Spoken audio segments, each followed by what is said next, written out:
France Info. Un détour par la Suède dans un monde d'avance. Ce soir, Olivier Poujade, pour constater l'échec des autorités suédoises à endiguer une guerre des gangs qui dure depuis de longues années maintenant et qui s'intensifie ces derniers jours. Contre toute attente, la Suède, Olivier, détient le taux d'homicide par arme à feu le plus élevé d'Europe.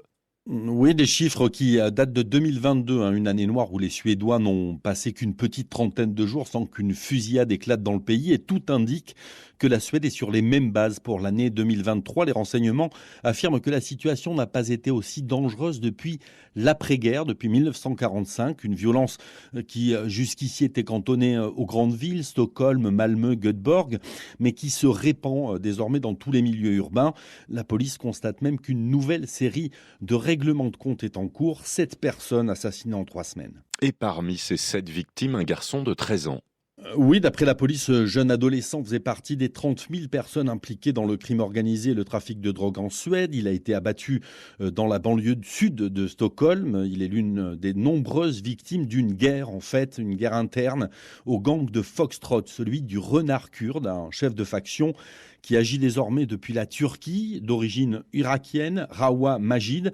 Il est en conflit avec l'un de ses anciens complices et a récemment fait assassiner la mère de celui-ci, une femme de 70 ans, un crime qui donne lieu aujourd'hui à cette escalade de violence à travers le pays. Escalade qui suscite une grande inquiétude en Suède.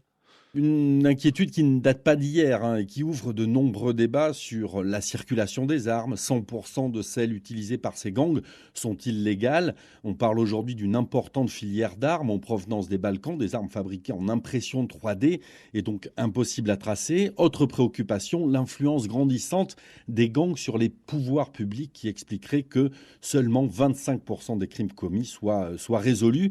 Mais la grande préoccupation, selon Ardavan Koshnood, un professeur de criminologie à l'université de Lund, c'est l'âge de ceux qui sont en possession de ces armes. Il y a de plus en plus de mineurs.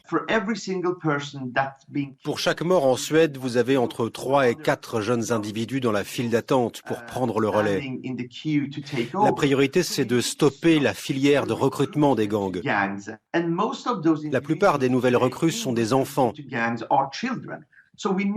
Donc il faut mettre en place une meilleure collaboration entre les écoles, la police, les services sociaux, si l'on souhaite inverser cette courbe mortifère. 85% des délinquants impliqués dans ces affrontements entre gangs sont issus de l'immigration et donc des quartiers pauvres. Je vous laisse imaginer les débats entre sociodémocrates et conservateurs sur les solutions apportées à cette violence quotidienne devenue désormais incontrôlable en Suède. Olivier Poujade, c'était un monde d'avance.